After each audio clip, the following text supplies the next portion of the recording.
علماء کی نقل و حرکت امت کے لیے رحمت کا، طہارت کا، اور امت کے لیے تربیت کا سبب ہے، طہارت کا اور رحمت کا، کیونکہ بارش کے پانی کو قرآن میں رحمت بھی کہا اور ماء طہورا بھی کہا اور ماء مبارکہ بھی کہا، ماء مبارک 3 نام ہیں بادل کے، بارش کے قرآن میں، رحمت، طہارت، ماء طہورا، ماء مبارکہ اور رحمت بھی فرمایا،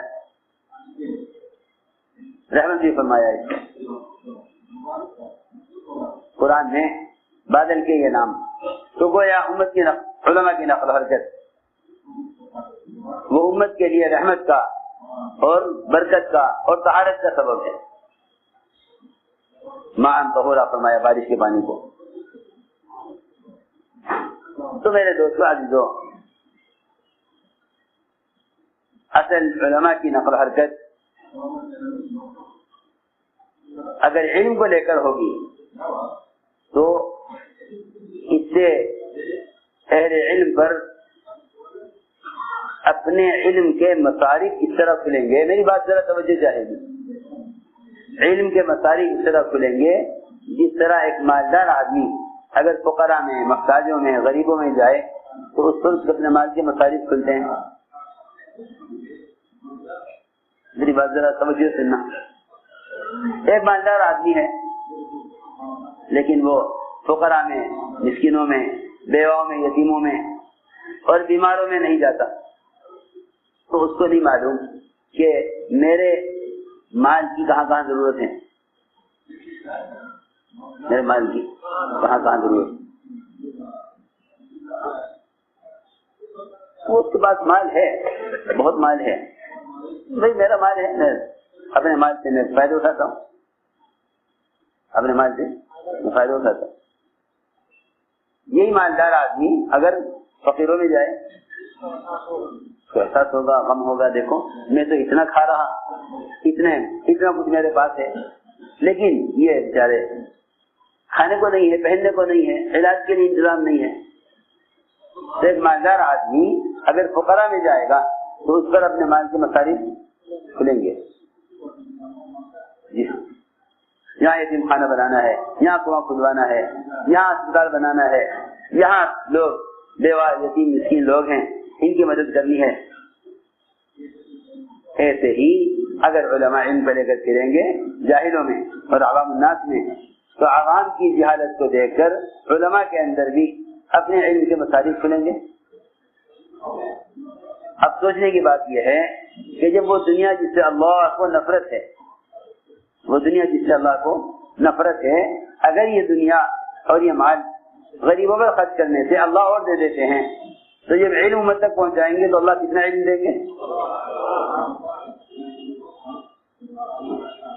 جب دنیا کے خرچ کرنے سے دنیا اور مل جاتی ہے۔ انفق یا بلال ولا تخش من العيش اقلالا، کہ بلال خرچ کرو، اللہ سے کمی کی کا خوف نہ کرو۔ جب دنیا خرچ کرنے سے اللہ دنیا دیں گے، مال خرچ کرنے سے اللہ مال زیادہ دیں گے۔ جس سے اللہ کو نفرت ہے مال سے، پھر جس سے اللہ کو محبوب ہے دین اور وہ علم اللہ کی ذات سے نکل کر آیا، اس علم کو میں تک پہنچائیں گے تو اللہ علم کتنا دیں گے؟ اس لیے فرمایا کہ علم سے زیادہ غنی کرنے والی کوئی چیز نہیں، علم سے زیادہ غنی کرنے والی کوئی چیز نہیں۔ سب سے زیادہ علم غنی کر دیتا ہے،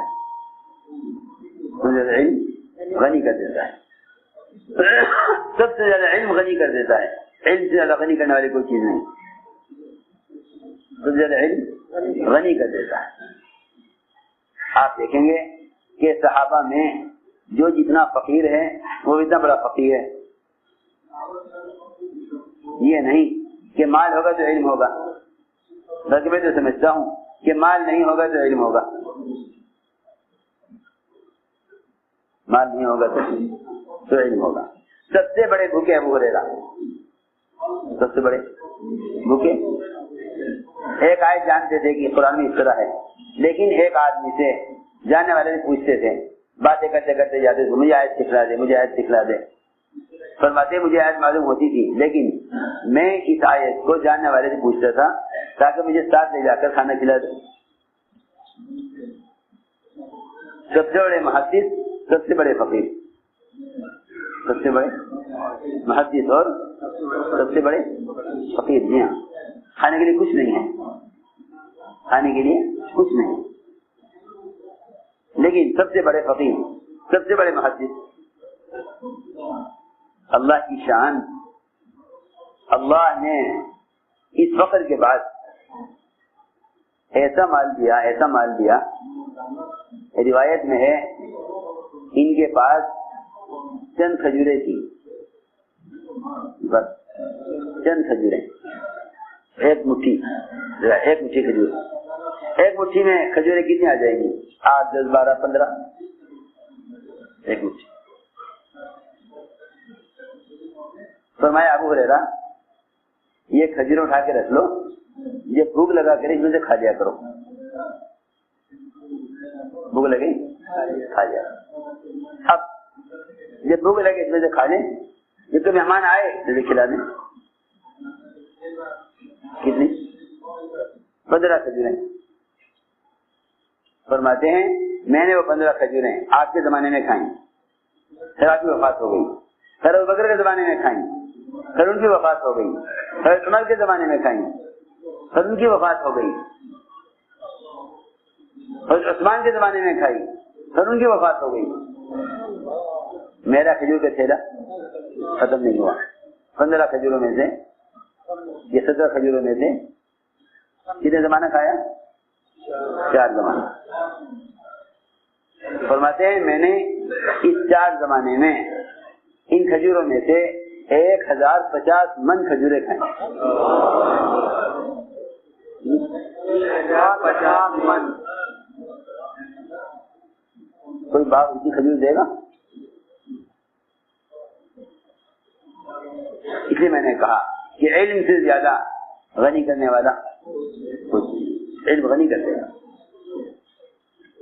تو میں آج کر رہا تھا کہ حضور اکرم صلی اللہ علیہ وسلم نے علماء صحابہ کو حرکت پر ڈالا تھا تاکہ علم ان کی ذات تک محدود نہ رہے، بلکہ امت تک علم پہنچے، امت تک علم پہنچے۔ ایک روایت میں تو یہاں تک فرمایا یہ تو علماء جاہلوں کو دین سکھلائیں ورنہ میں علماء کو دنیا میں سزا دوں گا۔ صحیح حدیث، بات پہنچی علماء تک کہ ہمارے بارے میں آپ نے یہ فرمایا۔ وہ سارے علماء آپ کے پاس آئے، آ کر کہا آپ نے یہ کہا ہے ہمارے بارے میں کہ یہ تو علماء جاہلوں کو دین سکھلائیں ورنہ علماء کو دنیا میں سزا دوں گا۔ فرمایا ہاں میں نے کہا پھر کہتا ہوں کہ علماء جاہلوں کو دین سکھلائیں ورنہ علماء کو دنیا میں سزا دوں گا۔ علماء نے دوبارہ سوال کیا، عرض کیا گیا رسول اللہ یہ عوام ہم سے سیکھتے نہیں، ہم کیا کریں؟ ہم تو تیار ہیں سکھانے کے لیے، تیار ہیں سکھانے کے لیے، کہ سیکھتے نہیں ہم۔ آپ نے اپنی بات پھر دہرائی، علماء نے پھر یہی کہا ابھی غیری نا، ہم کیوں ہلاک کیے جائیں گے دوسروں کی وجہ سے؟ ہم تو سیکھتے نہیں ہیں، ہم تو سکھانے کے لیے تیار ہیں۔ 3 مرتبہ روایت میں ہے کہ آپ نے اپنی بات کہی، علماء نے اپنی بات کہی، لیکن اس کے بعد آپ صلی اللہ علیہ وسلم نے فرمایا، اس کے بعد علماء سمجھ گئے کہ آپ کیا چاہتے ہیں۔ علماء نے کہا کہ آپ ہمیں 1 سال کا موقع دے دیجئے، ہمیں کسی آسان بات 1 سال کا موقع دے، جہاں جہاں اسلام پہنچ گیا علم نہیں پہنچا ہم وہاں علم پہنچائیں گے، یعنی 1 سال کا موقع چاہیے، 1 سال کا موقع روایت میں ہے۔ ہم ہلنا سنتن یا رسول اللہ، 1 سال کا موقع دیجیے ہمیں، 1 سال میں علم پہنچائیں۔ جہاں جہاں اسلام پہنچ گیا تھا علم نہیں پہنچا تھا، کیونکہ علماء صحابہ کے مدینہ منورہ سے نکلنے کا اصل مقصد علم کو پھیلانا تھا۔ اس زمانے میں عام لوگ یہ سمجھتے ہیں کہ مدینے سے صحابہ کے نکلنے کا مقصد صرف قتال تھا، کیا میری بات توجہ سننا بھائی. عام طور سے لوگ سمجھتے ہیں کہ صحابہ کے خروج کے فضائل قتال کی وجہ سے ہیں. نہیں، ایسا نہیں ہے. جو چیز مقصود بھی ذات ہے، امت کو جہالت سے گمراہی سے نکالنا اور امت کو علم اور ہدایت پر لانا، جو اصل مقصد ہے نقل و حرکت کا، انبیاء کی بعثت کا، صحابہ کے خروج کا، اصل مقصد یہ ہے. قتال مقصود بھی ذات نہیں،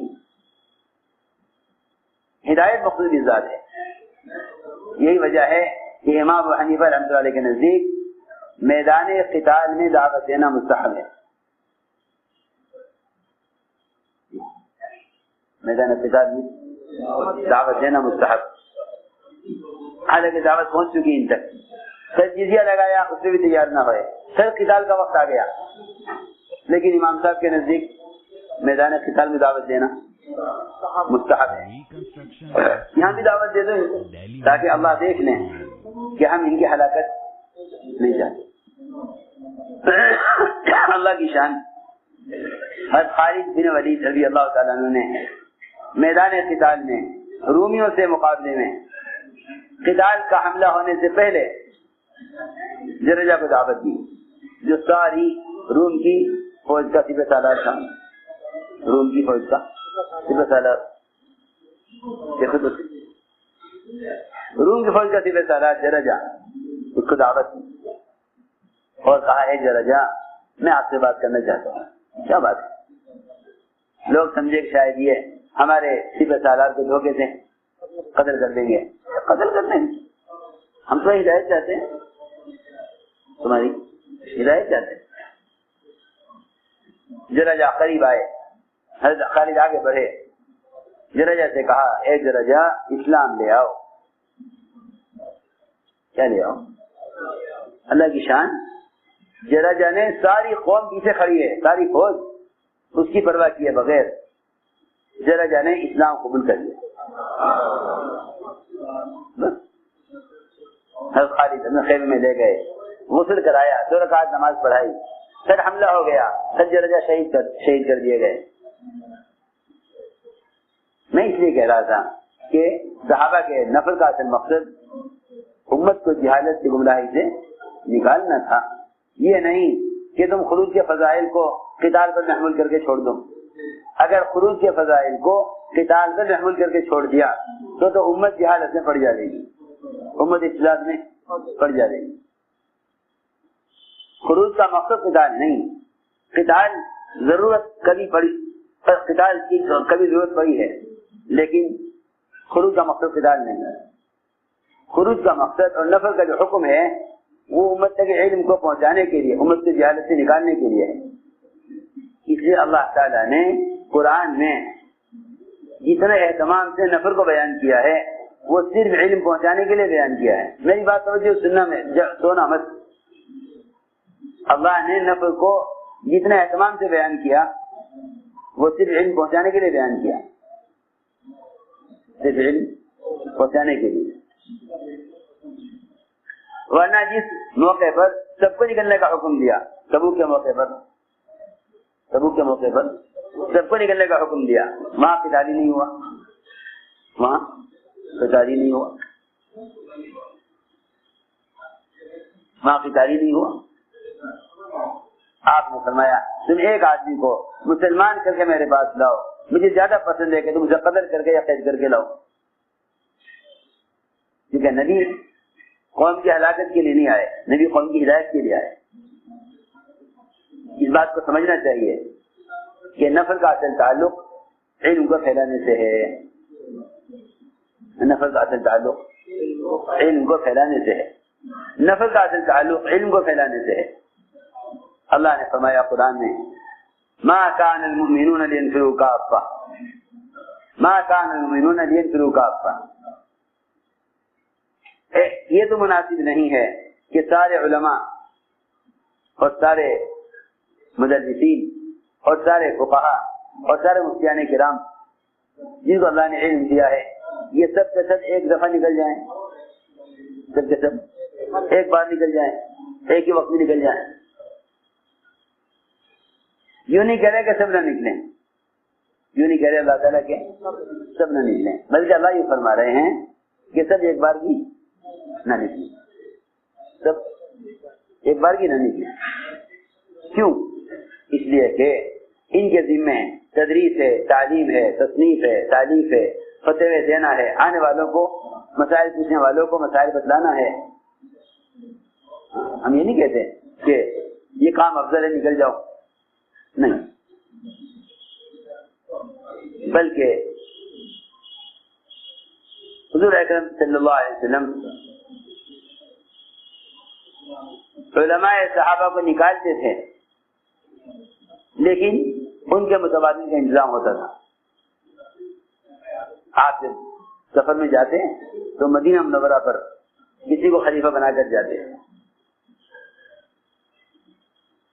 حضرت بلال رضی اللہ تعالیٰ عنہ مؤذن، حضرت بلال کون مؤذن؟ اس زمانے میں تو اذان بہت آسان کام ہے، کوئی بھی اذان دے لے، کبھی بھی دے دے۔ حالانکہ اذان روزے اور نماز کے صحیح ادا کرنے کا عمل ہے کہ اذان وقت پر ہو، اذان وقت پر ہو۔ اوہو، اذان بڑی ذمہ داری کی بات، اذان بہت ذمہ داری کی چیز ہے، اذان بڑی ذمہ داری کی چیز ہے۔ امام ضامن ہے، امام ضامن ہے، اپنی نماز کی زمان امام کے ذمہ ہے، لیکن مؤذن معتمن ہے کہ مؤذن کی اذان پر اعتماد کیا جائے گا۔ اذان ہو رہی ہے، روزہ بند کر دو، اذان ہو رہی ہے، نماز کا وقت ہو گیا ہے۔ اذان ذمہ داری کا کام ہے، اور اذان بڑا اونچا عمل تھا۔ آپ نے فرمایا صحابہ سے، اگر میں تمہیں بتا دوں کہ اذان کیا ہے تو تم میں آپس میں تلواریں چلیں گی۔ آپ نے اذان کے فضائل بتلائے، اذان کے فضائل۔ حضرت عمر نے کہا کہ آپ نے تو اذان کے ایسے فضائل بتا دیے، ہمارے درمیان مؤذن بننے کے لیے تلواریں چلیں گی، ہمیں ڈائریکٹ چاہے گا اذان دینا،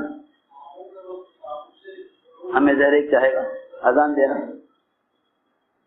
آپ نے فرمایا اے عمر، ایسا نہیں ہے، ان قریب زمانہ آنے والا ہے کہ اذان ایسا گھٹیا عمل ہو جائے گا کہ جو آدمی کسی کام کا نہیں ہوگا لوگ کہیں گے اس کو مؤذن بنا دو۔ یہ فرمایا اے عمر، ابھی وہ زمانہ آنے والا ہے کہ اذان گھٹیا کام بن جائے گا۔ مناظر فرماتے تھے اگر خلافت کے مسئلے نہ ہوتی میں مؤذن ہوتا۔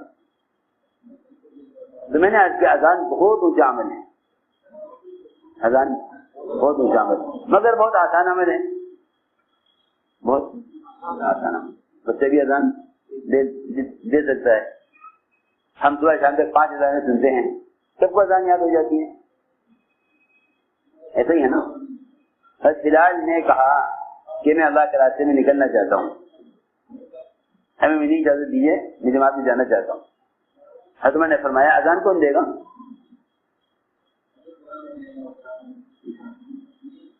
یہ نہیں کہ نکل جاؤ، اذان کوئی دے دے گا، نہیں، فرمایا مؤذن لاؤ پہلے جو تمہاری جگہ اذان دے۔ تمہارے ذمہ ایک کام ہے اذان کا، پہلے اپنے متبادل لاؤ مؤذن جو اذان دے۔ گئے، تلاش کیا تو تلاش کر کے مؤذن لے کر آئے کہ سعد قرض انہوں نے قبا کی مسجد میں اذان دی ہے، یہ میری جگہ اذان دیں گے۔ فرمایا اب تم جاؤ۔ اب سوچو ذرا، جو اذان اتنا آسان کام ہے، جب تک حضرت بلال اپنا متبادل نہ لائے، حضرت بلال کے نکلنے کی اجازت نہ ملی، تو جو آدمی حدیث پڑھا رہا ہے، فتوے دے رہا ہے، مسائل بتلا رہا ہے، دریس کے ذمہ ہے یا اس کے ذمہ دین کا کوئی شعبہ ہے، وہ اس کو چھوڑ کر نکل جائے؟ ایسا نہیں ہے۔ تو یہ فرمایا قرآن میں ما كان للرسول كافة فلولا نفر من كل فرقة منهم طائفة ليتفقهوا في الدين۔ ایسا کیوں نہیں کرتے کہ علماء کی جماعت میں سے ایک حصہ اللہ کے راستے میں نکلے، جب واپس آ جائے تو دوسرے نکل جائیں۔ واپس آ جائیں تو دوسرے نکل جائیں، تاکہ دین کے تمام شعبے چلتے رہیں، کسی شعبے کا نقصان نہ ہو۔ یہ ہے تو میں نے عرض کیا کہ یہ نہیں کہا کہ سب نہ نکلیں، بلکہ یہ فرمایا کہ سب ایک ساتھ نہ نکلیں۔ حدیث قرآن کی آیت فلولا نفر من كل فرقة منهم طائفة ليتفقهوا في الدين ولينذروا قومهم إذا رجعوا إليهم لعلهم يحذرون، کہ علماء کی جماعت کا ایک حصہ اللہ کے راستے میں نکلے۔ سب سے بڑی جماعت جو آپ نے بنائی، اہل نجد نے مطالبہ کیا آپ سے کہ ہمارے ہاں اسلام تو آ گیا ہے، علم نہیں آیا، لہذا علماء کو بھیجیے، ہمارے پاس علماء کو بھیجیے جو ہمیں علم سکھلائیں۔ سنو، ہمارے علماء کو بھیج ہمیں علم سکھلائیں۔ حضور اکرم صلی اللہ علیہ وسلم نے 70 علماء صحابہ چنے، کتنے؟ 70 علماء، 70 علماء صحابہ، ایک دو نہیں بلکہ 70 قراء علماء چنے اپنے صحابہ میں سے، اور اہل نجد کے مطالبے پر 70 علماء کی جماعت بھیجی علم سکھلانے کے لیے۔ ان میں سے کسی کے پاس ہتھیار نہیں ہے۔ کوئی اگر یہ کہے کہ بھائی نفر تو قتال کے لیے ہوتا ہے، ان میں کسی کے پاس ہتھیار، ان میں کسی کا بھی لڑنے کا ارادہ نہیں تھا، کسی بھی ہتھیار نہیں رکھے ساتھ کہ شاید ضرورت پڑ جائے، کہ نہیں کیا ضرورت ہے ہتھیار کی، چلو، کیونکہ ہم تو علم سکھانے کے لیے جا رہے ہیں، نکلے 70 صحابہ۔ بیر معونہ میں 70 علماء صحابہ قتل کیے گئے، کتنے؟ 70 علماء۔ کیوں قتل کیے گئے؟ قتال کی وجہ سے نہیں، یہ قتل کیے گئے صرف علم پہنچانے کی وجہ سے۔ 70 علماء ایک ساتھ ایک وقت میں 70 علماء کا قتل ہوا علم پہنچانے کے لیے۔ انہوں نے کہا علماء نے، روایت میں ہے، بھائی ہم قتال کے لیے نہیں آئے، ہم تو حضور اکرم صلی اللہ علیہ وسلم کے کام کے لیے جا رہے ہیں، آپ کے کام کے لیے جا رہے ہیں، ہم قتال کے لیے نہیں آئے۔ لیکن سب کو قتل کر دیا گیا۔ تو میں نے عرض کیا کہ اصل نفر کا جو مقصد تھا وہ امت کو جہالت سے نکالنے اور امت تک علم پہنچانے کے لیے تھا۔ یہ ہے اصل بات کہ جب علماء کی نقل و حرکت عوام کے ساتھ ہوگی تو پھر عوام کی تربیت ہوگی، عوام کو علم پہنچے گا۔ اور یہی سنت طریقہ تھا کہ نقل و حرکت کے ذریعے علم کو پہنچایا جاتا تھا۔ آپ دیکھیں حضور اکرم صلی اللہ علیہ وسلم کے بعد خلفائے راشدین کا معمول رہا کہ جماعتیں بنا بنا کر صحابہ کو ملکوں بھیجا جاتا تھا علماء صحابہ کو علم پہنچانے کے لیے۔ اللہ کا فضل ہے کہ ملکوں میں ہمارے ہندوستان سے بھی، بنگلہ دیش سے بھی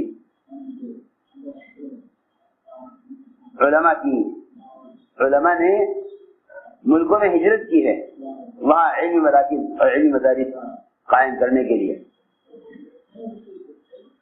یہ اصل مقصد یہ تھا، اپنے وطنوں کو چھوڑ کر ملکوں میں جانا امت تک علم کو پہنچانے کے لیے، اصل مقصد یہ تھا ہجرت کا۔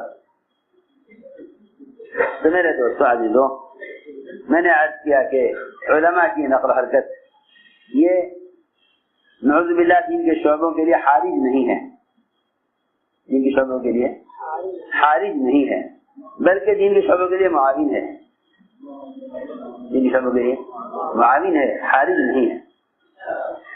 نقل و حرکت سے دین کے شعبوں میں نقصان نہ ہوگا، بلکہ نقل و حرکت سے دین کے شعبے آباد ہوں گے، دین کے شعبے آباد ہوں گے، دین کے شعبے نقل و حرکت سے آباد ہوں گے۔ یہ ہمارے کام کے نفر کا خروج کا اصل مقصد ہے قرآن خود کہہ رہا ہے لیتفقہوا فی الدین، اس لیے نفر کرو تاکہ علم سیکھا جائے، علم حاصل کیا جائے۔ اس لیے میرے دوستوں عزیزوں، ہمیں عزم کریں، ارادے کریں کہ انشاءاللہ اس طرح ہمیں اپنی مسجدوں کو اعمال سے آباد رکھنا، ہر امتی کو اعمال مسجد جوڑنا ہے۔ تو بزرگوں عزیزوں، اللہ رب العزت ایمان والوں کو ان کی چاہتوں میں ناکام کرتے ہیں اور کفار و مشرکین کو ان کے ارادوں میں کامیاب کرتے ہیں۔ کفار و مشرکین کو ان کے ارادوں میں کامیاب کر دیتے ہیں اور مسلمان کو اس کے ارادوں میں ناکام کرتے ہیں۔ اللہ تعالیٰ کا یہ دستور کیوں ہے؟ اس لیے کہ اللہ رب العزت اپنے نہ ماننے والوں کو کائنات میں ان کی چاہت کے مطابق ان کے ارادوں کو پورا کر کے انہیں اپنے سے غافل رکھنا چاہتے ہیں، انہیں اپنے سے غافل رکھنا چاہتے ہیں۔ اس لیے اللہ رب العزت نے اطمینان کافروں کے لیے اسباب میں رکھا ہے، اطمینان کافروں کے لیے اسباب میں رکھا ہے، اور مومن کے لیے اللہ رب العزت نے اطمینان اپنی یاد اور اعمال میں رکھا ہے۔ کافر کے لیے اسباب میں امتحان نہیں، اطمینان ہے۔ مومن کے لیے اسباب میں اطمینان نہیں، امتحان ہے۔ مومن کے لیے اسباب میں اطمینان نہیں، امتحان ہے، اور کافر کے لیے اسباب میں امتحان نہیں بلکہ اطمینان ہے۔ کافر کو اللہ تعالیٰ اس کے اسباب میں مطمئن رکھتے ہیں اور اس کی چاہت کے مطابق اسباب میں اس کو کامیابی عطا فرماتے ہیں۔ جس طرح جنت میں مومن اپنی چاہت کے مطابق سب کچھ کرے گا، اس طرح دنیا میں کافر اپنی چاہت کے مطابق سب کچھ کرے گا۔ ہماری بات سمجھ میں آ رہی؟ یہاں مسلمانوں کو بس دھوکہ لگ جاتا ہے اور وہ یہ سمجھ بیٹھتے ہیں کہ جس راستے سے کفار کامیاب ہو رہے، ہم بھی کیوں نہ وہ راستے اختیار کر لیں تاکہ ہم بھی ان کا مقابلہ کر سکیں اور ہم بھی کامیاب ہو جائیں۔ اس زمانے میں مسلمان باطل کے مقابلے کے لیے باطل کے طریقے اختیار کرنا چاہتا ہے۔ تو میں نے عرض کیا کہ کامیاب کرنے کا جو ضابطہ اللہ کے غیروں کے ساتھ ہے، وہ ضابطہ مسلمانوں کے ساتھ کیسے ہو سکتا ہے؟ تو اللہ رب العزت مسلمانوں کو ان کے ارادوں میں ناکام فرماتے ہیں اپنی یاد دلانے کے لیے، اور کفار کو ان کے اسباب میں مطمئن رکھتے ہیں اور کامیاب کرتے ہیں اپنی یاد سے غافل کرنے کے لیے۔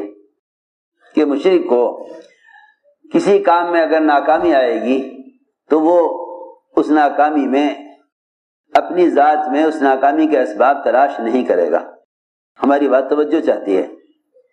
جب مشرک کسی ارادے میں ناکام ہوگا تو وہ اس ناکامی کو اپنی ذات میں تلاش نہیں کرے گا، وہ ناکامی کو اسباب میں تلاش کرے گا۔ یہ ناکامی اس کو مزید اسباب کے بنانے کی طرف اور مزید اسباب حاصل کرنے کی طرف متوجہ کرے گی۔ رہا مومن کہ اللہ رب العزت مومن کو اس کے ارادوں میں ناکام اس لیے کرتے ہیں تاکہ مومن اس ناکامی سے اپنی ذات میں ناکامی کے اسباب تلاش کرے۔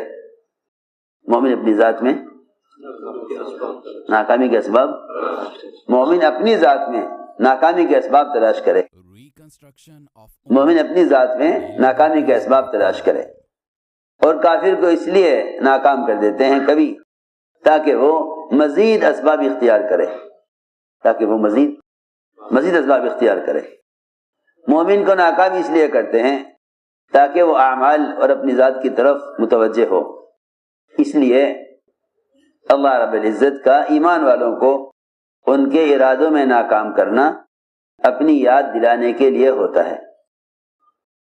اللہ تعالیٰ کا ایمان والوں کو ان کے ارادوں میں ناکام کرنا اپنی یاد دلانے کے لیے ہوتا ہے۔ حضرت علی رضی اللہ فرمایا کرتے تھے، عرفت ربی بفسخ العزائم، کہ ہم نے جو کچھ سوچا تھا اور جو کچھ کرنا چاہا تھا، اللہ نے ہمیں اس میں ناکامی اس لیے کیا ہے تاکہ ہم اس ناکامی سے اپنے رب کو پہچانیں۔ مسلمان کی ناکامی اللہ کے تعارف کے لیے ہے، مسلمان کی ناکامی اللہ کے تعارف کے لیے ہے، اور مشرک کی کامیابی اللہ سے تغافل کے لیے ہے۔ اللہ اکبر۔ مومن کی ناکامی اللہ کے تعارف کے لیے ہے، اور کافر کی کامیابی اللہ سے تغافل کے لیے ہے کہ یہ اللہ تعالیٰ سے غافل رہے۔ اس لیے اللہ تعالیٰ مومن کو اس کی کوشش، اس لیے اللہ تعالیٰ کافر کو اس کی کوششوں میں کامیاب کر دیتے ہیں تاکہ یہ اللہ سے غافل رہے۔ لیکن مومن کو ناکام اس لیے کرتے ہیں تاکہ وہ اس ناکامی سے اللہ کو پہچانے، ناکامی سے اللہ کو پہچانے۔ اللہ تعالیٰ فرماتے ہیں عرفت ربی بفسخ العزائم، میں نے پہچانا اپنے رب کو اپنے ارادوں میں ناکام ہو کر۔ اس لیے دوستو عزیزو، اسباب چاہے انبیاء کے ہاتھ میں ہوں، چاہے صحابہ کے ہاتھ میں ہوں، چاہے اولیاء کے ہاتھ میں ہوں، چاہے عام مسلمانوں کے ہاتھ میں